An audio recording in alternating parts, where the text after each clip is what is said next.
I want to take things case by case. Like that. Exactly. It's like that's our problem is we've got all this gang over here, and if you're a part of this gang, but you have a line of thought that doesn't agree with the rest of the gang, you're going to be pushed out. Then you're going along with the gang, and not the rest of the country. And I think that's why our system's so like effed up. Why is it always the conservative groups that are getting silenced? Why does it seem to be leaning politically? Yeah, well, there's three people that you could listen to that have like a lot of those answers, and they actually do deep investigating on all this. Tucker Carlson is one of them, and Tucker Carlson is super intelligent. Glenn Beck, Del Bigtree, those are like the three go-to people that are on top of this. They're Tucker on it, Carlson, isn't he the one that always looks? Yeah. He's the one that always looks pissed off. I'm like scrolling through. I'm like, he looks pissed off. That's the same face. Different tie. Yeah. Let's see. He's like, maybe he's got a lot to be pissed off about because of the crap he covers. Yeah, I think so. But yeah, they're on top, man. They're on top of it like ants on a Cheeto. I have never heard that. I've heard banana. Well, but not the Cheeto. A few times in my life, I've seen like a Cheeto like on a sidewalk that was just covered with ants to the point where you almost couldn't tell it was a Cheeto. So, like anyway. A black Cheeto? Yeah. I did not know they like Cheetos. That's interesting. Yeah, it's so weird. Like the lines are really blurring with these platforms because on the one hand, they're privately owned. So I hear a lot of complaints. I'm being censored. They're taking me down. I agree. That pisses me off. But at the same time, it's like, what's a private platform? They have the right to pull any crap they want to. But at the same time, when they're the main go-to, which is the whole reason they were having these hearings with the CEOs, was because they're like, that's where everybody gets their information. It's like YouTube. Right, because then by them censoring any of the conservative viewpoints, they got accused of tampering with the election because they were not allowing the left-hand points across. And I'll tell you this from working in radio and TV, when political ads run, you have to run the political ads for both sides. You cannot. And that is a top of the line rule. That is a penalized, like you can get in trouble. So it's not surprising to me, knowing what I know, that they came under fire because that's a big giant no-no. If they were a real TV or radio station, I don't know anymore. You know, that was like, I don't know how many years ago that was. So it might be different now because I think like everything's changing. So who knows? That'd be interesting to find out because if they're operating as if they were media, because social media, if your crap's set to public, if you have public groups, if you're a platform that huge, I would think you would be considered like mass media. Like I wonder where they define that in the law to where, okay, this is media, this is not. You don't qualify, you do.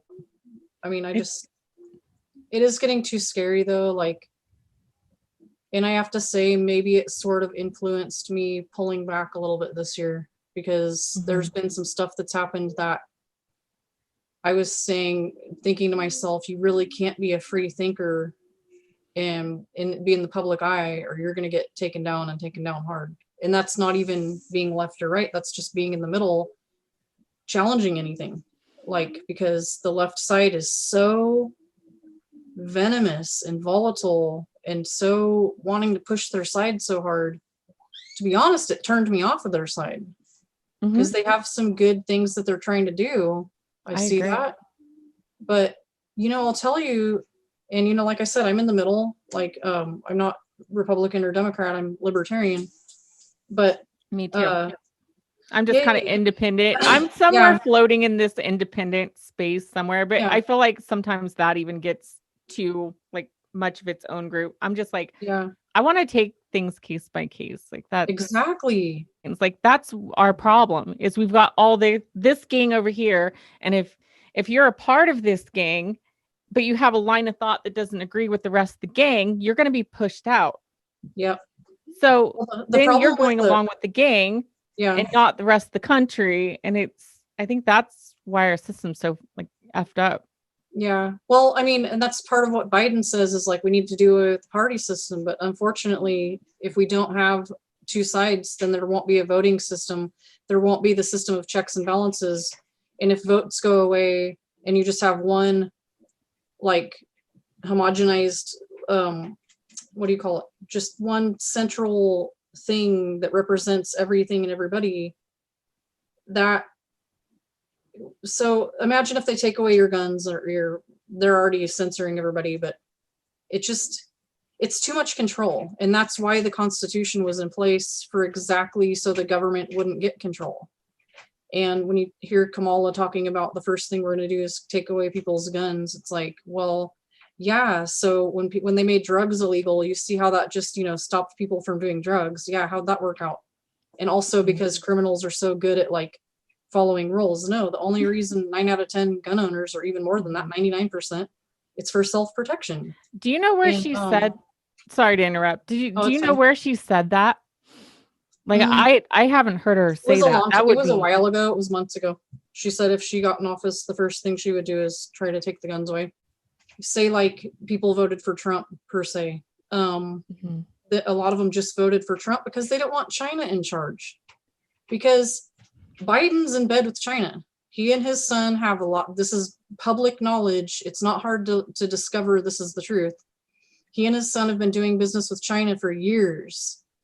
And there's a video of a Chinese guy, some leader over there talking, and he's saying he likes the Bidens. They've been doing business a long time, but Trump is a problem. So I'm like, I didn't vote for Biden because I don't want to be under a Chinese rule. And when they're doing all the social media stuff, have you heard of in China they have like it's called the social credit score. So like if you have to behave well or they'll start taking away certain things. Like eventually you'll just be homeless, like a serf with nothing, no phone, nothing. You'll be like a non-person. And I do know when COVID started that they were going after, I think one doctor was charged for getting the word out about that this is a new virus. This is dangerous. You guys need to take this serious. He had social media, and as I understand it, he was arrested early on. I think he later died from COVID. But I mean, they'll arrest you for speaking out against their status quo. I mean, it's the whole thought crime type of thing. Well, there's documentaries out there now, and there's people that have been doing independent research, and the stuff is out there. Don't look at Google, look at DuckDuckGo or different browsers, but the information's out there. And when you start seeing this information, all the puzzle pieces start coming together. It all starts making sense. And when it starts coming into focus, it's frightening.